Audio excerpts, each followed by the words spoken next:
Drama serial آئی کیو 5ویں قسط۔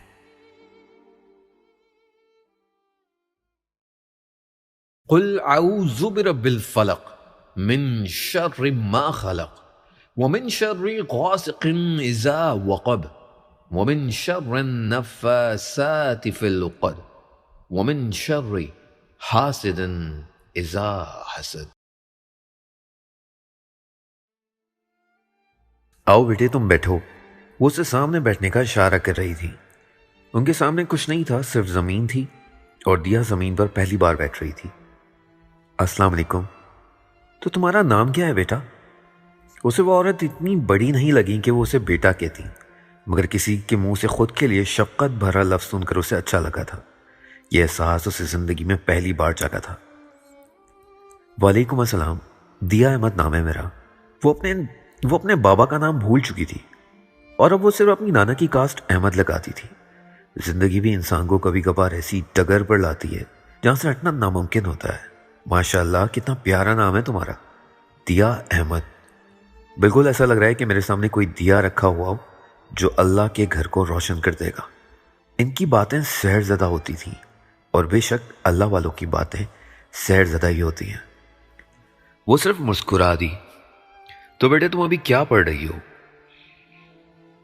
کون سی class میں ہو یا کیا اسٹڈی کر رہی ہو؟ کیجول سے سوالات پر وہ کافی کمفرٹیبل ہو گئی تھی۔ میں نے ابھی سیکنڈ ایئر کے پیپرز دیے ہیں تو اب پولیٹیکل سائنس لینے کا سوچا ہے۔ زبردست، مگر پولیٹیکل سائنس کیوں بیٹا؟ دیا نے سمن کو دیکھا جو اپنی پیاری سی گرے آنکھوں سے اسے غور سے دیکھ رہی تھی۔ میرا پورا خاندان پولیٹکس میں ہے، بس اسی لیے مجھے بھی یہی سبجیکٹ اچھا لگا۔ چھوٹا سا ریزن جس کی تک اسے ابھی تک سمجھ نہیں آئی تھی۔ اوہ اچھا، تو مطلب آپ کے بابا پولیٹکس میں ہیں؟ دیا کی مسکراہٹ سمٹی، جسے اس عورت نے بھی محسوس کیا۔ اسے لگا وہ لاجواب ہو گئی ہو۔ پتہ نہیں، مجھے اپنے بابا کے بارے میں نہیں پتا۔ میرے ماموں اور نانا وغیرہ تو پولیٹکس میں ہیں۔ اوہ اچھا، تو آپ اپنی مما کے ساتھ رہتی ہیں؟ دیا کو نہ جانے کیوں گھٹن ہو رہی تھی۔ نہیں، میں اپنے نانو کے ساتھ رہتی ہوں، مما تو اپنے گھر میں رہتی ہیں۔ وہ عورت شاید سمجھ گئی تھی۔ بائی دا وے، میرا نام نور العین ہے، آپ مجھے باجی کہہ سکتی ہیں۔ یہ سمن ہے، میری شاگرد۔ وہ سمن کی طرف ہاتھ کا اشارہ کر رہی تھی۔ دیا نے مسکراتے ہوئے سمن کو دیکھا۔ بھائی دیا، آپ کیا لیں گی یہاں پر، یعنی کیا پڑھنا چاہیں گی آپ؟ دیا نے تھوک نکلی، جس بات کا اسے ڈر تھا وہی ہوا۔ میں کیا لوں، مجھے نہیں پتا۔ کوئی بات نہیں، آپ یہ بتائیں، آپ نے قرآن ناظرہ پڑھا ہوا ہے؟ اور اس بات پر اس نے شرمندگی سے نیچے منہ کر کے سر نہ میں ہلا دیا۔ کوئی بات نہیں، اس میں کیا ہو گیا؟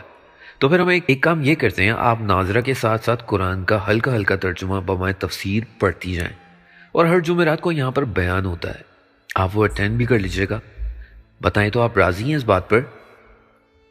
واقعی مدرسے کے لوگ بہت اچھے ہوتے ہیں، اس بات کا اندازہ دیا کو ہو گیا تھا۔ جی بالکل، مگر مجھے اسلام کے بارے میں کچھ بھی نہیں پتا۔ بہت شرمندہ تھی۔ کوئی بات نہیں، مجھے بھی نہیں پتا تھا، میں تو یہاں پر ایسی فقیروں والی حالت میں آ گئی تھی۔ میں کرسچن تھی، مسلمان ہوئی، انہوں نے ہی مجھے سب کچھ سکھایا۔ سمن کی اس بات پر دیا نے حیرانی سے نور العین کو دیکھا۔ ہاں، تو آپ کب سے جوائن کرنا چاہیں گی؟ دیا کا دل کیا وہ اس ماحول میں ہمیشہ کے لیے رہ جائے۔ میں انشاءاللہ کل سے جوائن کر لوں گی۔ اس کے لہجے میں جوش تھا، اسلام سیکھنے کا جوش۔ بالکل، تو پھر آپ اس فارم کو ابھی بھر دیں۔ مسکراتے ہوئے اس نے دیا کو فارم دیا۔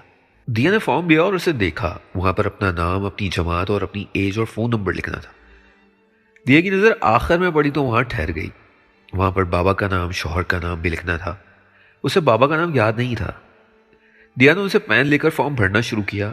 آخر میں اس نے اپنے باپ کے نام کی جگہ پر چھوٹا سا ڈیش لگا دیا اور پھر انہوں نے فارم دے دیا۔ انہوں نے اس سے فارم لے کر چیک کیا۔ دیا کو لگا کہ وہ اس کے باپ کا نام نہ لکھنے پر کچھ بولیں گی، مگر انہوں نے کچھ نہیں بولا۔ آپ کی کوئی فیس؟ وہ پوچھ ہی رہی تھی۔ سمن اس بات پر مسکرا کر اسے دیکھا۔ نہیں، ہم فیس نہیں لیتے، مگر باہر جو صدقے کا ڈبہ رکھا ہوا ہے اس میں جتنے چاہے پیسے آپ رکھ دینا، وہ اسے مسکراتے ہوئے بتا رہی تھی۔ تبھی دیا کے موبائل پر میسج آیا۔ دیا نے موبائل کھول کر میسج پڑھا تو وہ سمت کا تھا۔ سمت باہر اسے لینے آ چکا تھا۔ اچھا، اب میں چلتی ہوں۔ مسکراتے ہوئے دیا نے موبائل بند کیا اور اٹھ کھڑی ہوئی۔ اوکے بالکل، مگر وعدہ کرو کہ کل آؤ گی نا؟ سمن اسی کے ساتھ اٹھتی ہوئی بولی۔ ہاں وعدہ، ضرور آؤں گی۔ مسکراتے ہوئے اس نے نورالعین سے اور سمن سے ہاتھ ملایا اور باہر چلی گئی۔ دیا کو باہر نکلتے ساتھ ہی وہاں پر ایک صدقے کا ڈبہ دکھا۔ دیا نے اپنے پرس سے جتنے پیسے ہاتھ میں آئے نکال کر اس ڈبے میں ڈال کر وہ باہر آ گئی۔ دیا باہر نکلی تو سمن دیا کے انتظار میں باہر کھڑا تھا۔ دیا نے آسمان کی جانب دیکھا تو موسم بارش والا ہو رہا تھا۔ اس نے تھوک نکلا، ہاں بھائی تو ہو گئی تمہاری کنفیوژن کم۔ سمن اس کی جانب بڑھا تھا مگر اس نے کوئی جواب نہیں دیا۔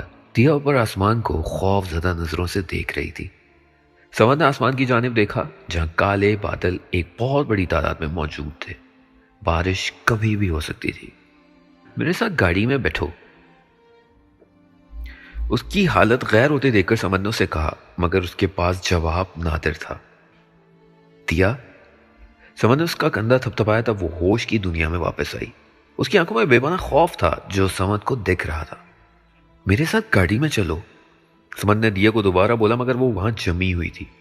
دیا گاڑی میں چلو، وہ باقاعدہ چیخ کر بولا تھا مگر وہ وہیں کھڑی کپ کپا رہی تھی۔ اور پھر سمن نے اس کی حالت غیر ہوتے دیکھی۔ اس کی آنکھوں سے آنسو نکل کر زمین پر ٹپک رہے تھے اور پھر دیکھتے ہی دیکھتے ہلکی سی بوندا باندی ہونے لگی۔ ایک بوند دیا کے گال پر پڑی اور تبھی سمن نے دیا کو کپ کپاتے دیکھا۔ دیا، سمن نے اسے پکارا اور تبھی دیا نے اس کی جانب دیکھا۔ اس کی آنکھوں سے آنسو نکلے اور زمین پر ٹپک گئے۔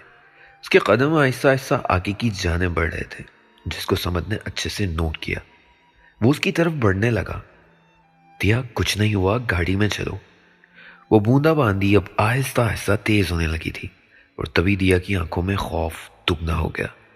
اسے اپنے آس پاس بارش کی تیز آوازوں کے ساتھ اپنے کانوں میں چیخیں سنائی دے رہی تھی اور سمن کے دیکھتے ہی دیا نے دوڑ لگا دی۔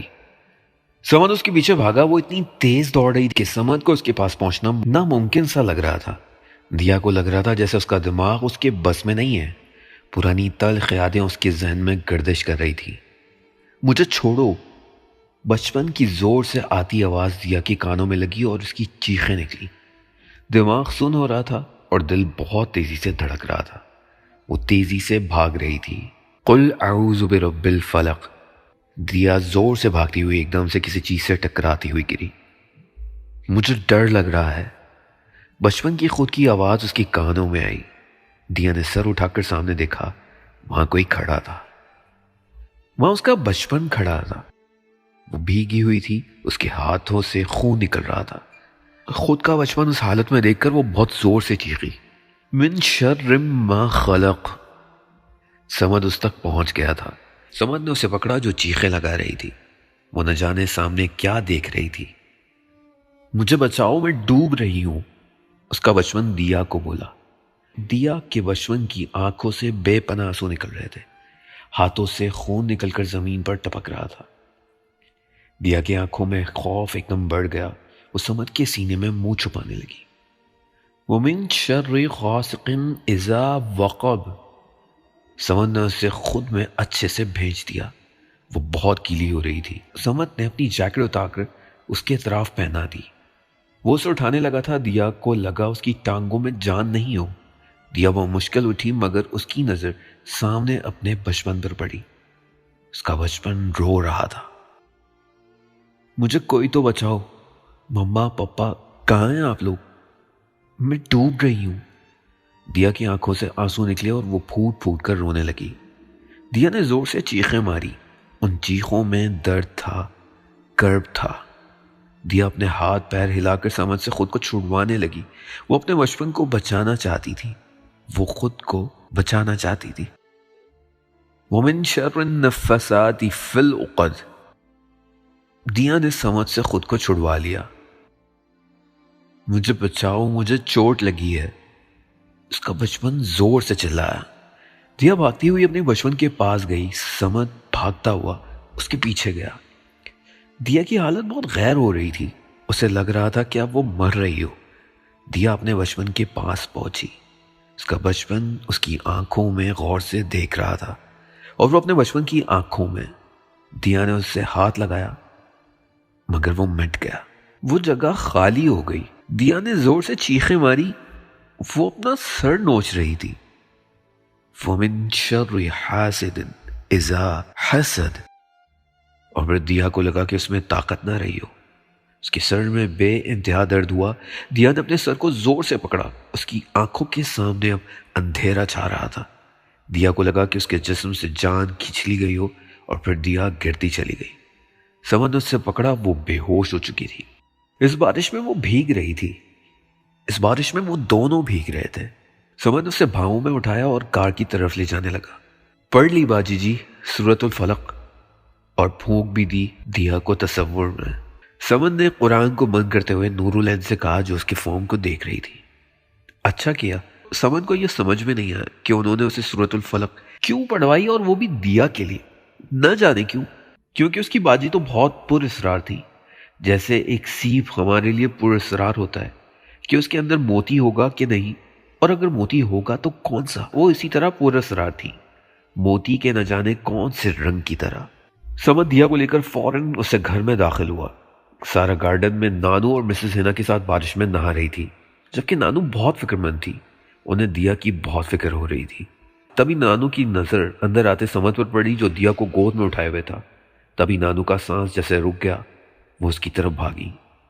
ہائے میری بچی، دیا کو کیا ہوا سمن؟ یہ پھر ڈر گئی کیا؟ نانو کی فکر مندی پر اس نے نانو کو دیکھا اور سر زور سے ہاں میں ہلا کر اس کے کمرے کی جانب بڑھا، جبکہ سارا تو دیا کو اس کی گود میں یوں دیکھ کر اچھے سے آگ بگولا ہو چکی تھی. سمن دیا کو لے کر اس کے کمرے کی جانب بڑھا اور اسے بیڈ پر لٹا دیا. نانو چچی کو بولے کہ دیا کے کپڑے چینج کروا دے، یہ بہت گیلی ہو چکی ہے. وہ فکر مندی سے دیا کو دیکھ کر بول رہا تھا، جو اچھے سے بھیگ چکی تھی اور سردی میں ٹھٹر رہی تھی. ہاں میں بولتی ہوں. سمین دیا کے کپڑے چینج کروا دو بچے، یہ بہت بھیگ چکی ہے، سردی لگ جائے گی اس کو. بلکہ سمرین کو چھوڑو سمت، میں خود کرواتی ہوں، تم باہر جاؤ یہاں سے. وہ مامی کو آواز دیتی آخر میں اپنا فیصلہ بدل گئی اور سمت ان کی بات سن کر کمرے سے باہر نکل آیا. جس حالت میں اس نے دیا کو دیکھا تھا اس کے لیے بہت برا فیل ہو رہا تھا. دیا کی یہ حالت اسے فکر مند کر رہی تھی. اس نے سوچ لیا تھا کہ وہ کسی بھی طرح دیا کو ٹھیک کروائے گا. وہ یہ نہیں چاہتا تھا کہ وہ ہمیشہ اسی طرح ذہنی اذیت میں زندگی گزارے. مما دیکھا آپ نے کس طرح سمت دیا کو اپنی گود میں اٹھا کر لے کر جا رہا تھا. سارا اندر اپنے کمرے میں آتی ہوئی بولی اور مسز ہینا نے اسے دیکھا. یہ بات تو انہیں بھی بہت کھلتی تھی کہ وہ اس طرح وہاں اسے لے کر آیا تھا، مگر پھر بھی یہ کوئی طریقہ نہیں ہوتا. ایکوافوبیا، ہاں دیکھا میں نے بھی، یہ کوئی طریقہ ہوتا ہے. مسز ہینا غصے سے کرسی پر بیٹھ کر بولی، جبکہ سارا نے اپنی ماما کو مسکرا کر دیکھا. دیا کو پانی سے ڈر لگتا ہے؟ وہ ان سے کنفرم کرنا چاہتی تھی. ہاں اسے پانی سے ڈر لگتا ہے. تو آپ نے یہ بات مجھے پہلے کیوں نہیں بتائی؟ وہ مسکرا کر ان کے پاس آ بیٹھی. مسز ہینا کو سمجھ نہیں آ رہا تھا کہ اتنی خوش کیوں ہو رہی ہے. اس میں کیا ہے ایسا جو میں تمہیں بتاتی سارا؟ اور وہ ویسے بھی مجھے اس سے کوئی انٹرسٹ نہیں ہے. وہ بات کو ہوا میں اڑا رہی تھی. یہ تو کنجی دے دی ہے آپ نے میرے ہاتھ میں ماما، اور اب دیکھیے گا میں اس کنجی سے کس طرح کامیابی کی تجوری کھولوں گی. اور مسز ہینا کو ذرا سا بھی سمجھ نہیں آ رہا تھا کہ سارا کیا کہہ رہی ہے، اور انہیں اس بات میں کوئی انٹرسٹ نہیں تھا. حیرت تھی بس. ویسے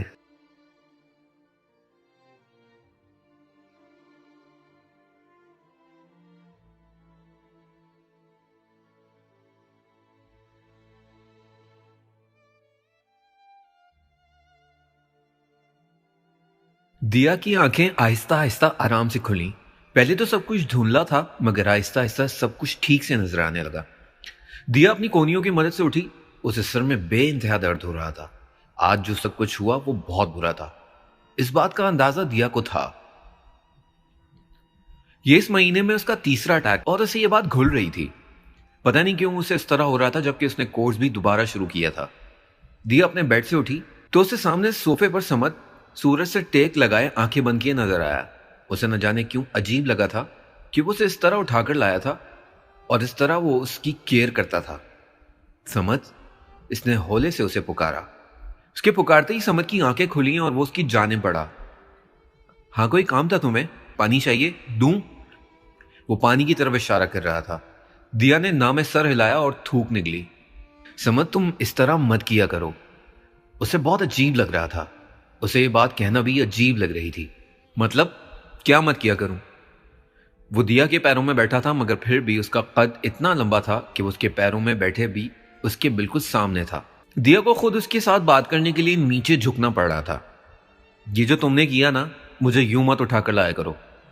اس بات پر سمت کے ایکسپریشن بدلے۔ دیا نے اس کے چہرے پر انجان ایکسپریشن دیکھے۔ وہ ان ایکسپریشنز کو کوئی نام نہیں دے پا رہی تھی۔ مگر تمہاری حالت بہت بری تھی، اس وجہ سے میں تمہیں اٹھا کر لایا دیا۔ وہ اسے بریف کر رہا تھا۔ مگر پھر بھی تم مجھے یوں مت اٹھا کر لایا کرو، مجھے اچھا نہیں لگتا۔ سمت نے اس کی جانب دیکھا، اس سے نظریں چرا گئی۔ دیا، تم غلط سمجھ رہی ہو۔ میری جگہ کوئی بھی ہوتا تو تمہاری حالت دیکھ کر یوں ہی کرتا۔ تم مجھے یوں اٹھا کر نہیں لاتے سمت، مگر تمہاری حالت دیا، وہاں تم بہت بری حالت میں تھیں۔ جو بھی تھا سمت، مجھے آئندہ سے گود میں اٹھا کر مت لانا۔ آئندہ یہ سب برداشت نہیں کروں گی۔ بے شک دیا بے ہوش ہوتی تھی، مگر وہ نیم غنودگی میں ہوتی تھی۔ اپنے آس پاس سے آتی آوازیں اسے سنائی دیتی تھی۔ میری جگہ کوئی بھی ہوتا تو وہ ایسا ہی کرتا۔ تمہاری جگہ کوئی بھی ہوتا تو میں اسے بھی منع کرتی۔ تم اوور ری ایکٹ کر رہی ہو۔ میں اوور ری ایکٹ نہیں کر رہی، تم کر رہی ہو۔ تمہیں میں تبریز جیسا، تم مجھے کسی بھی جیسے نہیں لگتے۔ اگر تمہاری جگہ کوئی بھی ہوتا تو میں اسے منع کر دیتی۔ تمہارا مجھ پر کوئی حق نہیں ہے کہ تم مجھے یوں اس طرح اٹھا کر لاؤ۔ تو حق بنا لیتے ہیں نا، وہ روانی سے بول گیا، اور دیا اس کی بات سن کر حیران رہ گئی۔ ہلکی سی بارش ابھی باہر ہو رہی تھی، مگر اسے اس کی آواز سنائی نہیں دے رہی تھی۔ وہاں پر تو دو شخصیات بیٹھی تھیں جو یہ باتیں کر رہی تھیں۔ دیا کی حیران آنکھیں سمت کی آنکھوں کو دیکھ رہی تھیں، اور سمت دیا کی بلی سی آنکھوں کو۔ اور وہ تو یہاں پر کچھ یوں ہو رہا ہے۔ دیا اور سمت ایک ساتھ اس کی آواز پر دروازے کی جانب گھومے۔ وہاں ناقابل یقین شخصیت تھی۔ وہ یہاں کیسے؟ اس بات کا جواب نہ دیا کے پاس تھا اور نہ ہی سمت کے پاس۔ اس بات کا جواب تو سامنے موجود شخصیت کے پاس تھا۔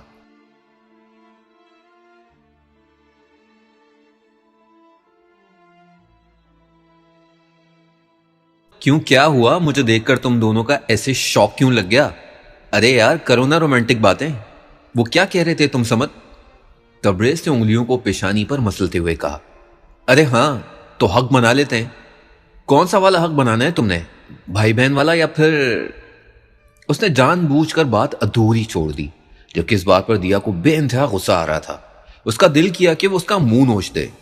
ہم وہ حق نہیں بنائیں گے جو حق تم نے پاکستان کی سپر ماڈل کے ساتھ بنایا اور راتوں رات اس خبر کے لیک ہو جانے کے بعد فرار ہو گئے۔ سمت مسکراتے ہوئے اس کے ساتھ آ بیٹھا، جبکہ دیا کے چہرے پر دل جلانے والی مسکراہٹ تھی۔ تبریز کی مسکراہٹ سکڑ گئی۔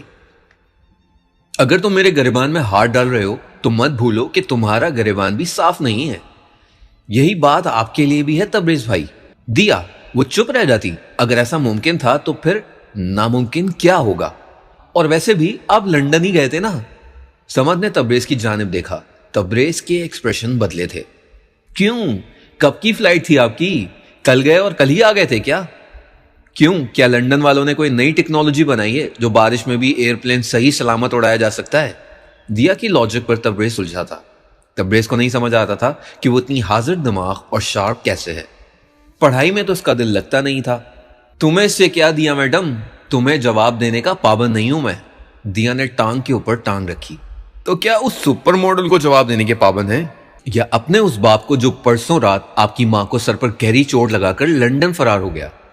تبریز کے چہرے پر پریشانی ایک دم نمایاں ہو گئی تھی۔ ماں پر تو ہر کوئی جان چھڑکتا تھا نا، مگر دیا کا معاملہ کیوں الٹ تھا؟ امی کو بابا نے مارا؟ کہاں مارا؟ واضح طور پر اس کے چہرے پر پریشانی کے آثار تھے۔ واضح طور پر وہ حیران تھا، پریشان تھا۔ اسے سمجھ نہیں آ رہا تھا کہ بابا نے ایسا کیوں کیا۔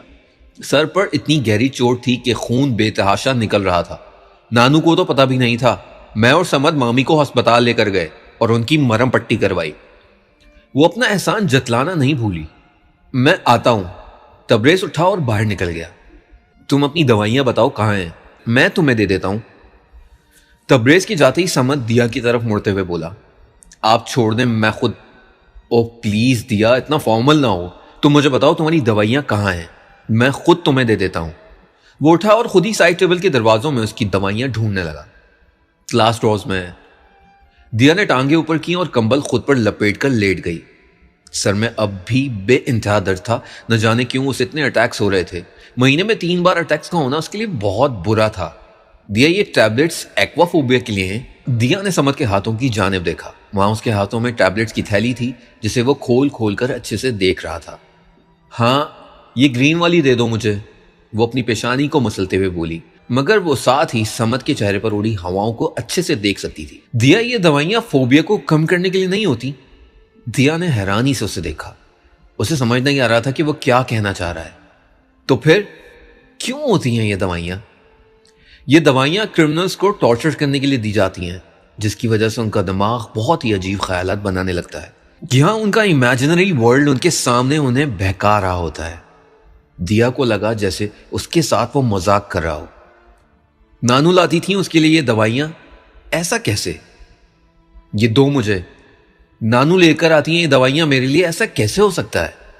دیا نے اسے دوائیاں لی اور انہیں الٹ پلٹ کر دیکھنے لگی۔ سمد نے اس کے ہاتھ میں موجود ٹیبلٹ کے اوپر کا سٹیکر نکالا تو اس کے نیچے واضح طور پر وارننگ لکھی تھی، یہ دوائی کسی عام انسان یا پھر 20 سال سے کم لوگوں کو دینا منع تھی۔ تمہارے سائیکیٹرسٹ کا کیا نام ہے؟ سمد اب اس کے سامنے آ کر بیٹھ گیا۔ دیا کو سمجھ نہیں آ رہا تھا کہ اس کے ساتھ یہ کیا ہو رہا ہے۔ وہ پتہ نہیں، I think mister Firdous new ہیں یہ، وہ باہر چلے گئے تو نانو نے ان کا کورس سٹارٹ کروایا۔ وہ اٹک اٹک کر بول رہی تھی۔ دیا کو لگا اس کی یادداشت پھر سے کمزور ہو رہی ہو۔ دیا تم پاگل ہو، اتنا دماغ لڑا کر یہ نہیں سمجھ پائیں کہ نیو سیکریٹریز کا کورس ایک دم سے سٹارٹ نہیں کرتے۔ دماغ کے سیلز جس کے عادی ہوتے ہیں، اسے ایک دم سے ہٹنے پر آپ کا دماغ پرانے خیالات اور واقعات کو حال میں ہی رہ کر ماضی کو دکھانے لگتا ہے۔ اسے سب سے زیادہ خطرناک سائیکالوجیکل ڈس آرڈر کہا جاتا ہے، اور یہ دوا اس ڈس آرڈر کو کم کرنے کے لیے ہوتی ہیں۔ دیا کو اس کی بات سمجھ نہیں آ رہی تھی۔ تو ڈس آرڈر کو کم کرنے کے لیے یہ ہوتا ہے نا، اس میں کیا مسئلہ ہے؟ بے وقوف لڑکی، جس طرح درد نہ ہونے پر بھی درد کی دوا کھانا بے انتہا خطرناک ہوتا ہے، اسی طرح کسی اور ڈس آرڈر کی دوا کھانا بھی بہت خطرناک ہوتا ہے۔ وہ تمہارے دماغ سے کھیل رہا ہے۔ جانتی ہو، تمہیں سب سے زیادہ پاورفل اور خطرناک ڈس آرڈر کو کم کرنے کی دوا دی جا رہی ہے جو تم میں ہے بھی نہیں، اور اب جانتی ہو اس دوا سے کیا ہوگا؟ دیا کو اب ڈر لگنے لگا تھا۔ وہ اپنے گھر پر بھی محفوظ نہیں تھی۔ ایسا بھی ہوتا ہے، سیاست اتنی خطرناک ہوتی ہے۔ کیا ہوگا؟ وہ اپنے آنسو کنٹرول کر رہی تھی۔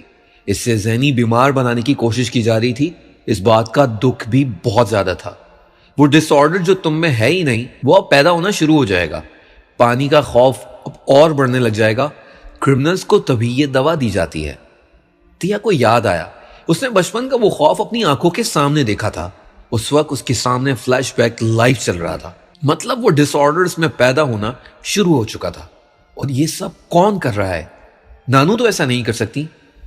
تمہیں نانو پر اتنا یقین کیوں ہے؟ دیا کو لگا اس کے سر پر کوئی آسمان ٹوٹا ہو۔ کیا انسان کو جس پر سب سے زیادہ یقین ہوتا ہے وہی دھوکہ دیتا ہے؟ کیا یہ سچ ہوتا ہے؟ انہوں نے مجھے تب سے سہارا دیا جب ماما اور بابا کو میری ضرورت نہیں تھی۔ انہوں نے مجھے ماں بن کر پالا ہے۔ اس سے بھی زیادہ کوئی پاورفل وجہ کی ضرورت ہے ان پر یقین کرنے کی؟ اسے نہ جانے کیوں اپنی دلیلیں کھوٹی لگ رہی تھیں۔ اور تمہیں سب کے بارے میں کیسے پتا سمجھ؟ تمہیں اتنا سب کچھ کیسے پتا ہے؟ اسے شک تھا اس پر۔ وہ کسی پر بھی اب بھروسہ نہیں کر سکتی تھی۔ سی ایس ایس نے مجھے بہت کچھ بتایا ہے۔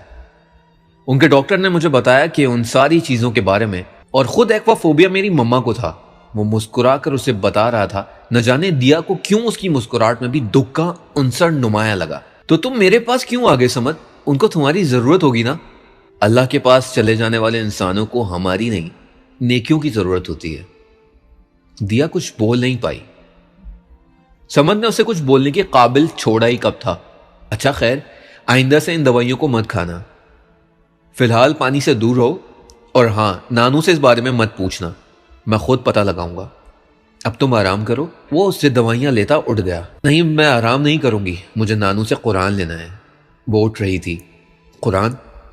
ہاں، نانا جب 10 سال پہلے حج سے واپس آئے تھے تو نانو کے لیے قرآن لے کر آئے تھے۔ کل رات ہی میں نے اس پر مٹی اٹی ہوئی دیکھی تھی تو سوچا کہ وہ تو پڑھتی ہی نہیں ہے، میں ہی لے لوں ان سے۔ وہ اسے بریف کر رہی تھی اور وہ سن رہا تھا۔ اسے سمجھ نہیں آیا کہ دیا کو ہر چیز حساب سے کیسے یاد ہو جاتی ہے، کتنے سال یا مہینے پہلے کیا ہوا تھا اور کب ہوا تھا۔ Mind blowing. اچھا، ایز یور وش، تم جاؤ، نانو گارڈن میں اپنی بک پڑھ رہی ہیں کوئی۔ وہ دوائیاں اپنی جیب میں رکھ رہا تھا. وہ بک نانو اسے 7 سال سے ریپیٹ کر کر کے پڑھ رہی ہیں. وہ مسکراتی ہوئی بولی. سمد کو پھر جھٹکا لگا تھا. اسے پھر سے سال یاد تھا. اچھا یپ میں ان سے قرآن مانگ کر آتی ہوں. وہ اٹھتی ہوئی بولی. اسے کبھی کبھار دیا نارمل نہیں لگتی تھی, یا پھر شاید وہ خود نارمل نہیں تھا. وہ نارمل لوگوں کی طرح بیہیو نہیں کرتی تھی. وہ اسے جانے دینے کا راستہ دیتے ہوئے بولا. دیا اس کے لیے بہت اہم ہوتی جا رہی تھی. وہ دیا کے بارے میں جتنا سوچتا تھا خود کے بارے میں بھی اتنا نہیں سوچتا تھا. وہ بدل رہا تھا اور شاید اسے اپنا یہ بدلنا اچھا لگ رہا تھا. کیا لوگوں کو اپنا بدلنا بھی اچھا لگتا ہے؟ دیا گارڈن میں آئی. بارش کے بعد موسم حسین ہو گیا تھا اور بے انتہا حسین ہو گیا تھا. دیا کو اچھا لگا. وہ اپنی قدم بڑھاتی نانو کے ساتھ والی کرسی پر آ بیٹھی. طبیعت کیسی ہے اب؟ انہوں نے بک سے نظریں ہٹاتے اس سے پوچھا. اب بہت بہتر ہوں. سمجھ نہ ہوتا تو نانو شاید میں اب تک وہیں بے ہوش ہوتی. وہ بک کی طرف ہی دیکھ رہی تھی. وہ بک کے صفحہ نمبر 179 کی طرف تھی. بک کا سیکنڈ لاسٹ صفحہ جو بہت خوشیوں سے بھرا تھا. نانو ادھر تک ہی پڑھتی تھی کیونکہ اس کے بعد 190 صفحے میں بہت دکھ تھا. وہ بک سیڈ اینڈنگ پر مبنی تھی. وہ ہمیشہ 179 صفحے ہی پڑھتی تھی.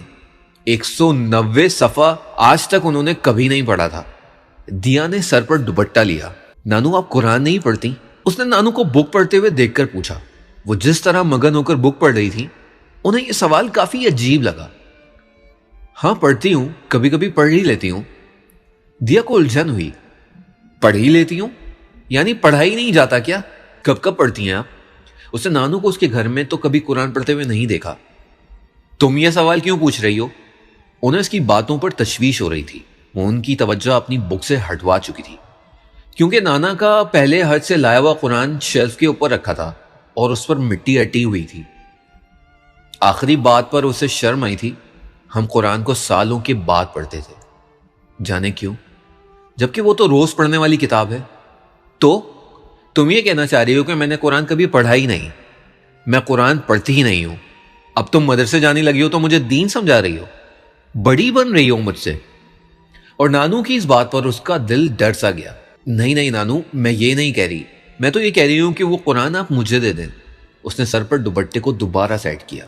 کبھی کبھار ہم کتنی جلدی اندازے لگا لیتے ہیں نا, بنا کچھ سوچے سمجھے. تم کیا کرو گی اس قرآن کا؟ نانو کی توجہ اب دوبارہ بک پر مرکوز ہو گئی. ان کی فیوریٹ بک جسے وہ کوئی 7 سال سے مسلسل پڑھ رہی تھی. میں اس قرآن پاک پر مٹی نہیں اٹنے دوں گی. اور نانو کا اس بات پر دل درس گیا. جانے کیوں. ٹھیک ہے لے لو. دیا نے دیکھا وہ 179 صفحے کو ختم کر کر دوبارہ سے پہلے صفحے پر آ چکی تھی. دوبارہ سے جرنی سٹارٹ کر چکی تھی. اوکے. وہ اٹھی اور اندر کی طرف چلی گئی. اسے اس کا فیوریٹ قرآن مل گیا تھا. دیا اب اس پر سے مٹی صاف کرے گی اور کل سے ہی اسے لے کر جائے گی. اسے بے انتہا خوشی تھی, بے انتہا. دیا نے قرآن کو اچھے سے صاف کر کے اپنے کمرے کے شیلف کے اوپر رکھ دیا تھا. اسے بہت اچھا لگا تھا اس قرآن کو صاف کرنا. وہ اس کا ہمیشہ سے فیوریٹ قرآن رہا تھا. اس کا دل تھا کہ وہ قرآن اس کے پاس ہوتا, مگر وہ قرآن نانو کو مل گیا. دیا کھڑکی کے سامنے والی کرسی پر آ بیٹھی. سمن نے جو اسی دوائی کے بارے میں بتایا تھا وہ اس کے لیے بہت زیادہ برا تھا. ایسا کیسے ہو سکتا تھا؟ کہاں اس کے اپنے اس کے ساتھ یہ کر رہے ہوں. نانو پر اسے کبھی شک نہیں ہوا تھا, مگر کہتے ہیں نا کہ جس پر آپ کو شک نہیں ہوتا دراصل وہی آپ کے ساتھ برا کرتا ہے. دیا الجھ رہی تھی. نانو ایسی نہیں ہو, یا پھر کہیں وہ ماموں کے ہاتھوں مجبور ہو کر تو یہ نہیں کر رہی تھی. مگر ماموں کیوں ایسا چاہیں گے؟ دیا کی سمجھ سے باہر تھا. اسے سارا گارڈن میں چلتی نظر آئی. اس وقت وہ گارڈن میں کیا کر رہی تھی؟ دیا نے گھڑی کی جانب دیکھا تو وہ رات کا 1 بجا رہی تھی. اس کے پاس سارا کی کوئی کمزوری نہیں تھی. یہ طریقہ اچھا تھا اس کی کمزوری حاصل کرنے کا. دیا مسکراتی ہوئی اپنے کمرے سے باہر نکل گئی. میری بات سنو مسٹر, اتنا آسان نہیں ہے اسے بیوقوف بنانا. وہ بہت ہوشیار اور چالاک ہے. ہم اپنے مقصد میں تب تک کامیاب نہیں ہو پائیں گے جب تک ہم اسے کمزور نہ کر لیں. اور اسے کمزور کرنے کا آئیڈیا ہے میرے پاس. سارا ادھر ادھر واکنگ کر کے کسی سے بات کر رہی تھی. ضرور وہ ایئر پوڈز لگائی ہوئی ہوگی. نہیں نا, میرے پاس آئیڈیا ہے. ہم اس کی کمزوری کو استعمال کرتے ہیں. میڈم صاحبہ خود بخود کمزور ہو جائیں گی.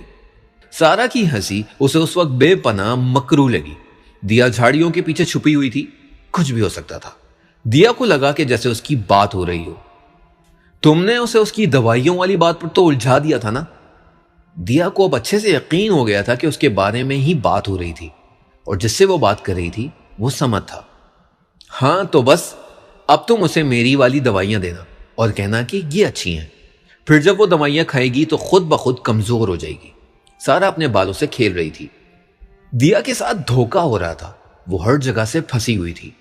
یہ سیاست اسے پاگل کر رہی تھی. ہاں وہ کھا لے گی. تم نے جو اسے اپنی محبت کے جال میں پھنسایا ہوا ہے یوں چٹکیوں میں وہ تم سے پیار کرنے لگے گی. مگر بیچاری کو کیا پتا کہ تم تو کھیل کھیل رہے ہو اس کے ساتھ. دیا کو اپنی سانسیں گھٹتی ہوئی محسوس ہوئی. وہ کسی پر بھی بھروسہ نہیں کر سکتی تھی. کوئی بھی اس کے بھروسے کے قابل نہیں تھا. اسے سمجھ سے چڑ ہو رہی تھی. مگر یار ہم دیا کو صرف دوائیاں دے کر ہی کمزور نہیں بنا سکتے. اس کے ساتھ اور بھی کچھ کرنا پڑے گا. ہم اس کے ساتھ ایموشنل گیم بھی کھیلیں گے. سمت اسے اس سے اور نفرت ہو رہی تھی. سارا اتنی سیدھی نہیں تھی جتنا وہ اسے سمجھتی تھی. ارے تم ایموشنل گیم کی فکر نہیں کرو. 2 دن اسے مدرسے جانے دو. جب وہاں کی ہوائیں لگیں گی تو دیکھنا میڈم صاحبہ خود بخود سیدھی بھی ہوں گی. وہ یقین سے کہہ رہی تھی. دیا نے اپنے موبائل میں ٹائم دیکھا اور ساتھ میں ریکارڈنگ بار کو بھی. سمت ایک اور کام کرتے ہیں. ہم دیا کو سلو پوائزن بھی دیتے رہتے ہیں. دیا نے اپنے موبائل اس کی باتوں سے تھوڑا اور قریب کیا. کچھ نہیں ہوگا بلکہ ہم پر بات بھی نہیں آئے گی. دیا نے ریکارڈنگ بار پر کلک کیا. اوکے میں اب ذرا مما کے پاس جاؤں. وہ اٹھ نہ گئی ہوں. دیا نے ریکارڈنگ بار بند کیا اور آہستہ سے وہاں سے نکل گئی. سارا اس کے جاتے ہی مڑی تھی. ہاں پھنس گئی چڑیا پنجرے میں. سارا نے جھاڑیوں کو دیکھا جہاں کوئی نہیں تھا. وہ کھلے دروازے کو دیکھ کر ایک اسمائل پاس کرتی اندر چلی گئی. دیا کی آنکھ الارم سے کھلی. اس نے الارم کو دیکھا تو وہاں 6 بج رہے تھے. دیا نے الارم کو آف کیا اور بیڈ سے اٹھ گئی. دیا سامنے کھڑکی پر کھڑی تھی.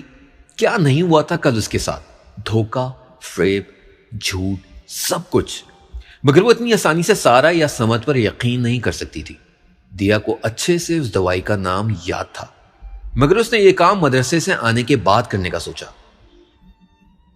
اس وقت اسے اپنے آپ کو ہر فکر سے آزاد کر کے مدرسے جانا تھا. وہ صرف اللہ پر دھیان دینا چاہتی تھی. دیا الماری کی جانب بڑھی اور وہاں سے وائٹ کلر کا سمپل سا سوٹ نکال کر وہ شاور لینے چلی گئی.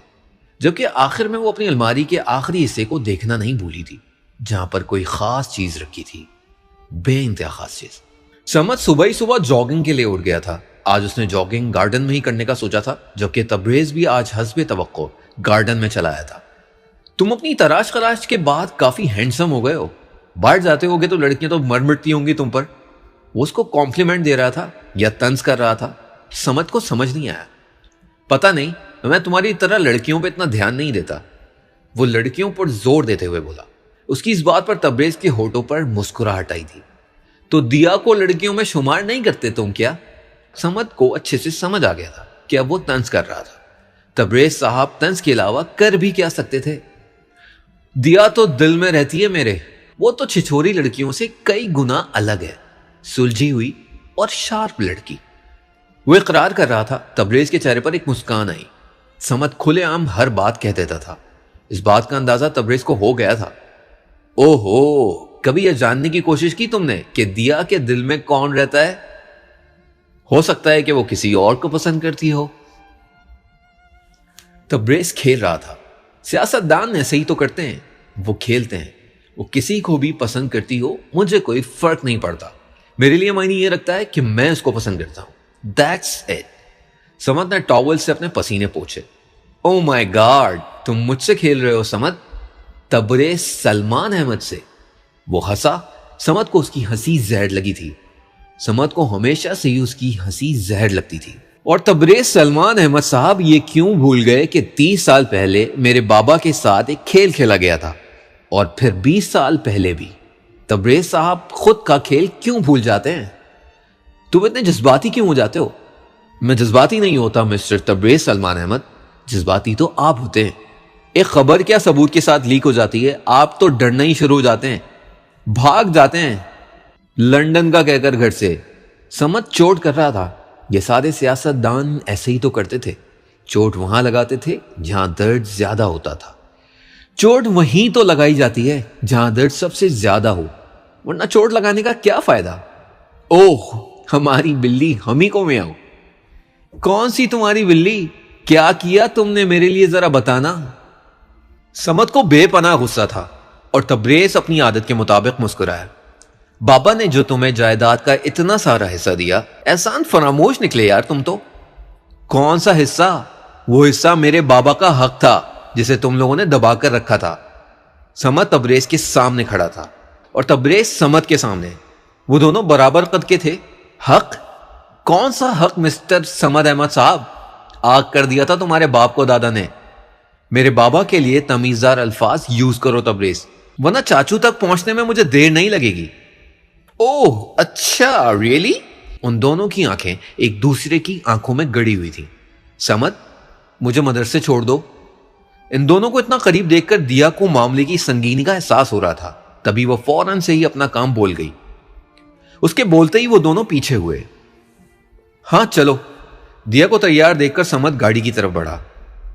اپنی محبوبہ کو لے کر جا رہے ہو سمد؟ مدرسے ہی جا رہے ہو نا تم دونوں؟ تبریز کی بے انتہا غلیظ بات پر دیا مڑی۔ جی ہاں تبریز بھائی، مدرسے ہی جا رہے ہیں، آپ کی طرح کسی کلب میں سپر ماڈل کے پاس نہیں۔ وہ یہ کہہ کر سمد کے ساتھ گاڑی کی فرنٹ سیٹ پر بیٹھ گئی۔ اسے لگ رہا تھا جیسے کوئی جنگ کا سا ماحول ہو گھر میں، ہر کوئی ہر کسی سے جنگ لڑنے لگا تھا۔ وہاں تمہاری تبریز بھائی سے کیا بات ہو رہی تھی؟ گاڑی میں لمبی خاموشی کو دیا نے توڑا۔ جس حساب سے وہ دونوں آمنے سامنے کھڑے تھے، دیا کو معاملے کی سنگینی کا احساس ہو گیا تھا، مگر بات اتنی سنگینی کی نہیں تھی۔ بات تو اتنی سنگینی ہونے کی وجہ کی تھی جو دیا سمد سے پوچھ رہی تھی۔ کچھ خاص نہیں۔ سمد نے دیا کو دیکھا۔ وائٹ کلر کا سمپل سا چکن کڑھائی کا سوٹ اس پر بہت جچ رہا تھا۔ ایک خاص تبدیلی سمد نے نوٹ کی تھی۔ جو دوپٹہ اس کے کندھے پر لٹکا رہتا تھا، اب وہ اس کے بالوں کو کور کیے ہوئے تھا۔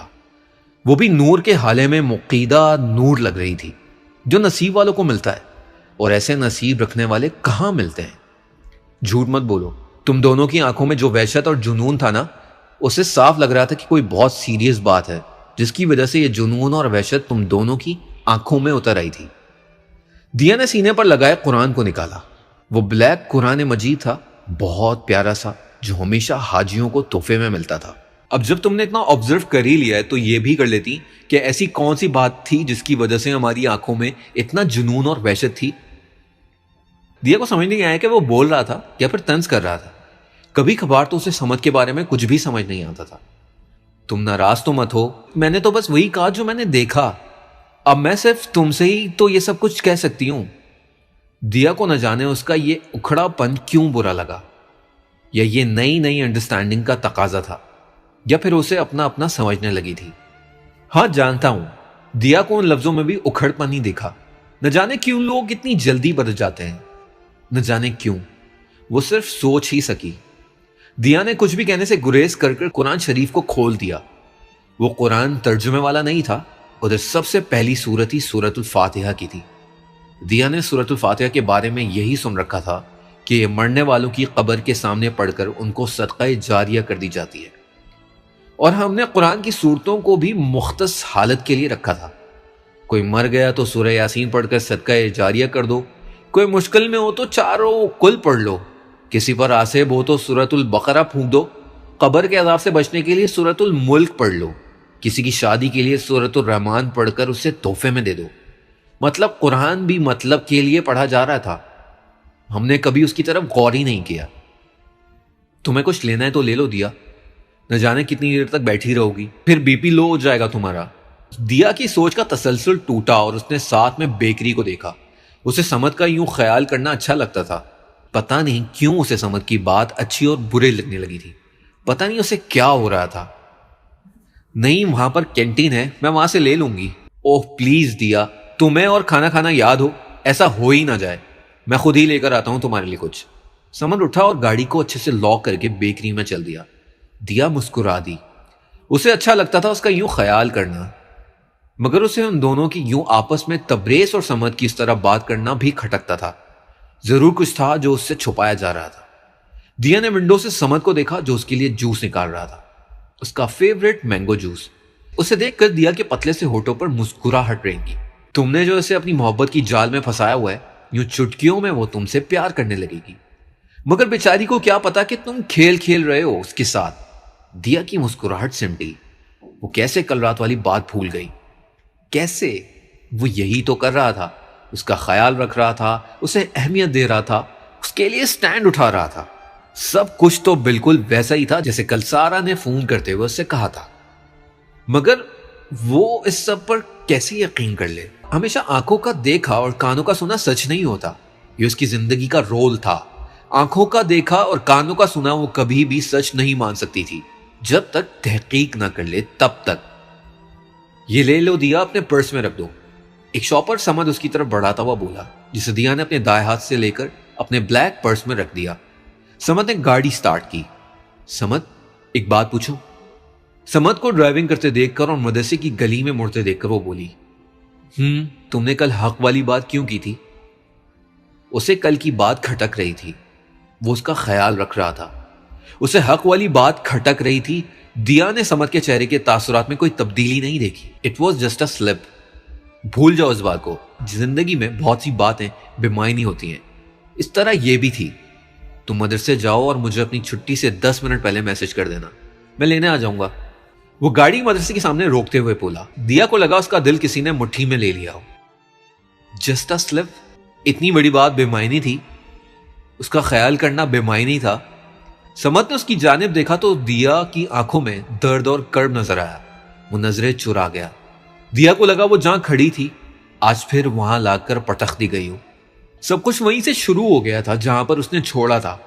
کیا سچ میں سب کچھ وہیں سے شروع ہو جاتا تھا جہاں سے آپ نے چھوڑا ہو؟ اتنی آسانی سے؟ اللہ حافظ۔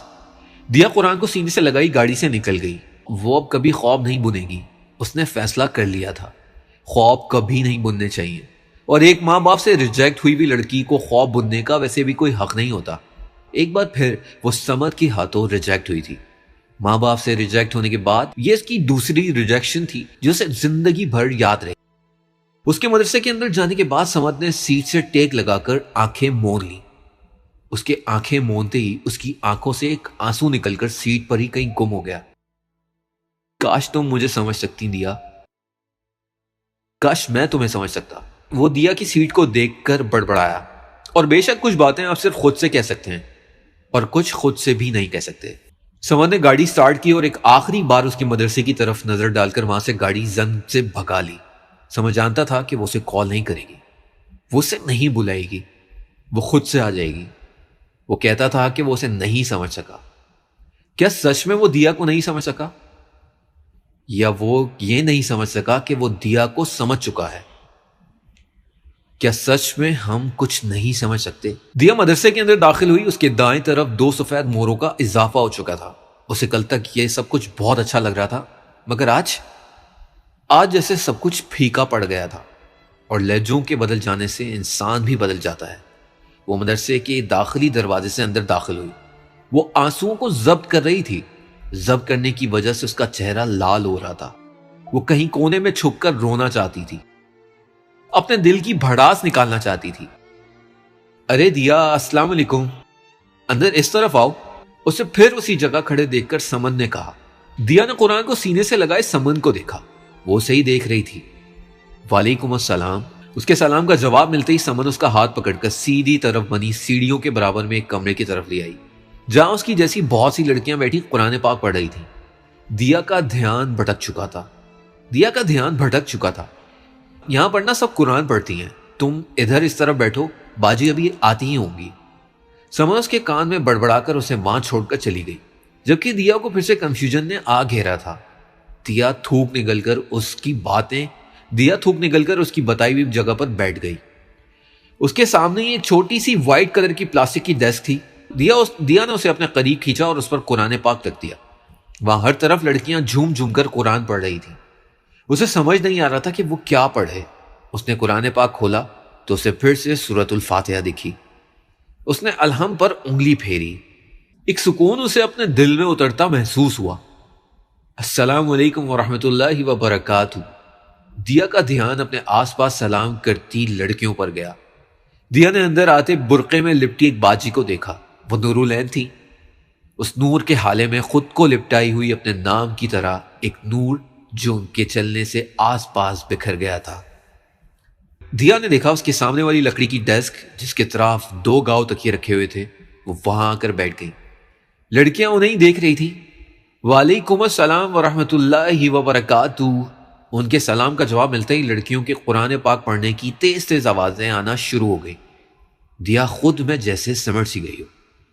نور العین نے اسے ہاتھ کا اشارہ کر کے اسے اپنے پاس بلایا اور وہ ان کے ہاتھ کا اشارہ پاتے ہی ان کی لکڑی کی ڈیسک کی قریب آ بیٹھی. کیسی ہو دیا؟ انہیں اس کا نام یاد تھا. دیا کو اچھا لگا. ٹھیک ہو باجی، آپ بتائیں آپ کیسی ہیں؟ نور العین کی شخصیت میں ایک روب تھا. دیا کے منہ سے خود بخود ان کے لیے عزت بھرے الفاظ نکلے. دیا ان سے نظریں نہیں ملا پا رہی تھی جس کو نور العین نے محسوس کیا. میں بالکل ٹھیک ہوں الحمدللہ. تم اپنا قرآن ڈیسک پر رکھو. اسے قرآن اپنے سینے سے ہٹائے دیکھ کر نور العین نے کہا. دیا نے قرآن ان کی ہدایت کے مطابق ڈیسک پر رکھا. ویسے تو ہمارا رول امواں پارہ یعنی آخری پارے سے پڑھانے کا ہوتا ہے، مگر چونکہ تم ترجمہ اور تفسیر کے ساتھ پڑھو گی اسی لیے ہم تمہیں سورۃ الفاتحہ سے قرآن پڑھائیں گے. وہ اسے سمجھا رہی تھی اور دیا سمجھ بھی رہی تھی. پہلی بار اسے کسی کی کوئی بات سبق کے متعلق سمجھ آ رہی تھی. مگر اماں پارے سے قرآن کیوں شروع کروایا جاتا ہے جبکہ وہ تو آخری پارہ ہوتا ہے نا، اس کی سمجھ سے باہر تھا. اسے یہ بات سمجھ نہیں آئی تھی. اس کی اس بات پر نور العین مسکرا دی. وہ پارہ بہت آسان ہوتا ہے اور سب سے بڑی بات کہ اس کے اندر قرآن کی سب سے پہلے نازل ہونے والی سورت جسے ہم سورۃ العلق کہتے ہیں وہ پارہ بے حد آسان ہوتا ہے اور اسٹوڈنٹس کو اسی لیے وہاں سے قرآن کی ابتدا کروائی جاتی ہے. آخر ہمیشہ آسان ہوتا ہے نا. ان کی آخری بات پر دیا حیران رہ گئی. وہ بھی گہری باتیں کرتی تھی. اچھا تو آپ مجھے اماں پارے سے کیوں نہیں پڑھا رہی؟ آپ مجھے کیوں پہلے پارے سے پڑھا رہی ہیں جبکہ قرآن کی ابتدا تو وہاں سے ہوتی ہے؟ اس کے سوال پر نور العین کی مسکراہٹ گہری ہو گئی. کیونکہ ہم تفسیر اور ترجمہ پڑھ رہے ہیں اور سورۃ الفاتحہ میں قرآن کا نچوڑ ہے، یعنی کہ یہ سورت قرآن کا خلاصہ ہے. تم جب اسے پڑھو گی تو سمجھ آ جائے گا. ترجمہ اور تفسیر اسی لیے یہاں سے پڑھا رہی ہوں. قرآن کہیں سے بھی پڑھایا جا سکتا ہے دیا، مگر ہم اسے سیکوینس سے لے کر چلتے ہیں. جیسے کسی سبجیکٹ کو متعارف کروانے کے لیے اس کا پہلا چیپٹر ہی انٹروڈکشن ہوتا ہے، بالکل اسی طرح اماں پارہ اور سورۃ الفاتحہ بھی قرآن کا انٹروڈکشن کہلاتی ہے. بہت سے مدارس قرآن پاک اماں سے بھی پڑھاتے ہیں، بہت سے مدارس قرآن پاک اماں پارہ سے بھی پڑھاتے ہیں اور پہلے پارے یعنی الف لام میم سے جس میں سورۃ الفاتحہ بھی ہوتی ہے. دیا حیران تھی. اسے لگا تھا کہ بس قرآن پڑھ لیتے ہیں. اسے اب سمجھ آیا تھا کہ قرآن سمجھتے بھی ہیں. تو چلو آج میں تمہیں سورۃ الفاتحہ پڑھاتی ہوں. تم اسے ناظرہ پڑھ کر دوسری کلاس میں جاؤ گی جو سورۃ الفاتحہ کا ترجمہ بما تفسیر بھی سمجھائیں گے. ہر چیز کی الگ الگ کلاس ہوتی تھی. دیا کو اب سمجھ آیا. سمجھ ٹھیک کہہ رہا تھا. یہ سب الگ الگ کورسز ہوتے ہیں. سب سے پہلے تعوذ و تسمیہ پڑھو. اور وہ الجھ گئی. تعوذ و تسمیہ کیا؟ اعوذ باللہ من الشیطان الرجیم تعوذ کہلاتی ہے اور بسم اللہ الرحمن الرحیم تسمیہ. وہ دو نئے الفاظوں سے متعارف ہوئی تھی. اچھا ان کو تعوذ اور تسمیہ کیوں کہا جاتا ہے؟ وہ ایک نیا سوال داغ چکی تھی.